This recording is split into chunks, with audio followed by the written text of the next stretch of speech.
ജാമ്യം കൊടുക്കരുത് അന്വേഷണത്തിൻ്റെ ആദ്യഘട്ടത്തിലാണ് എന്നാണ് ഇന്നും പ്രോസിക്യൂഷൻ വാദിച്ചത്.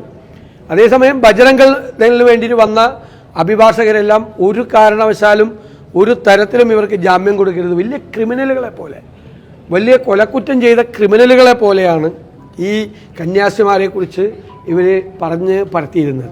അപ്പോൾ BJPയുടെ സംസ്ഥാന നേതൃത്വം പറയുന്നതിനൊന്നും യാതൊരു പ്രസക്തിയില്ല, ദേശീയ നേതൃത്വം പറയുന്നതിനും ഒരു പ്രസക്തിയില്ല. അവരെല്ലാവരും ഇതിൽ കൂട്ടുനിൽക്കുകയായിരുന്നു. സംഘപരിവാറിന് ബജരംഗ് ദളിനെ നിയന്ത്രിക്കാൻ പറ്റുന്നില്ല, അവരുടെ ഗവൺമെൻറ്റിനെ, ഛത്തീസ്ഗഡിലെ ഗവൺമെൻറ്റിനെ നിയന്ത്രിക്കാൻ പറ്റുന്നില്ല. അപ്പോൾ ഇവരെല്ലാം അറിഞ്ഞുകൊണ്ട് തന്നെയാണ് ഇത് നടന്നത്. കഴിഞ്ഞ 365 ദിവസത്തിനുള്ളിൽ നടന്ന 834ാമത്തെ സംഭവമാണ് ക്രൈസ്തവർക്ക് നേരെ നടന്ന ആക്രമണം. ഒരു ദിവസം ശരാശരി 2 കേസുകളാണ് ക്രൈസ്തവർക്ക് നേരെ ആക്രമണം ഉണ്ടായിക്കൊണ്ടിരിക്കുന്നത്. അതിലേറ്റവും അവസാനത്തെ സംഭവമാണിത്. ഇവരുടെ മുഖം മൂടി വലിച്ചു മാറ്റാൻ കഴിഞ്ഞു എന്നത് മാത്രമാണ് ഇതിൻ്റെ ഈ ഒരു സംഭവത്തിൻ്റെ പ്രത്യേകത.